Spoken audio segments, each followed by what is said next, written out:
আসসালামু আলাইকুম। যুক্তরাষ্ট্র কানাডার মধ্যকার ম্যাচ দিয়ে আসন্ন টি-টোয়েন্টি বিশ্বকাপের উদ্বোধনী ম্যাচ হয়ে গেল, যেখানে আজ হাড্ডাহাড্ডি এক ম্যাচে কানাডাকে নিজেদের মাটিতে হারিয়ে বিশ্বকাপের শুভ সূচনা করল যুক্তরাষ্ট্র।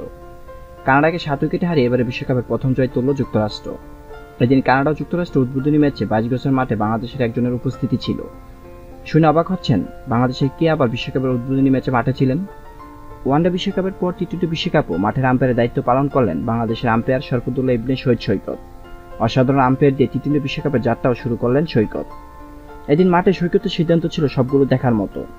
টি-টোয়েন্টি বিশ্বকাপের অভিষেক ম্যাচের ১৪ ওভারে সৈকত দেখিয়েছেন তার আম্পায়ারের এক বিরল এক দায়িত্ব। ওই ওভারের দ্বিতীয় বলে আম্পায়ার সৈকত বলটি হোয়াইট দেন, আর এটা দেখা মাত্র বেশ মেজাজ হারান কানাডার খেলোয়াড়রা।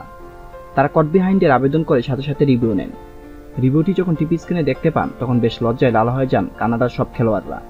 দেখা যায় বলটি ব্যাটে বা শরীরে কোথাও লাগেনি, স্পষ্ট এক হোয়াইট ডেলিভারি ছিল। আর এটা দেখা মাত্রই কানাডার খেলোয়াড়রা বুঝতে পারেন বাংলাদেশের আম্পায়ার সৈকত কী জিনিস। সব মিলে এই দিন সৈকতের প্রতিটি সিদ্ধান্ত ছিল বেশ অটুট। ভুল সিদ্ধান্ত দেওয়ার কোনো প্রশ্নই আসেনি, যা দেখে রীতিমতো সবাই বেশ মুগ্ধ হয়ে যান। টি-টোয়েন্টি বিশ্বকাপে নিজের অভিষেক ম্যাচে আম্পায়ারের দায়িত্ব পালন করে সবার মন জয় করে নিয়েছেন বাংলাদেশের আম্পায়ার শরফুদ্দৌলা ইবনে শহীদ সৈকত।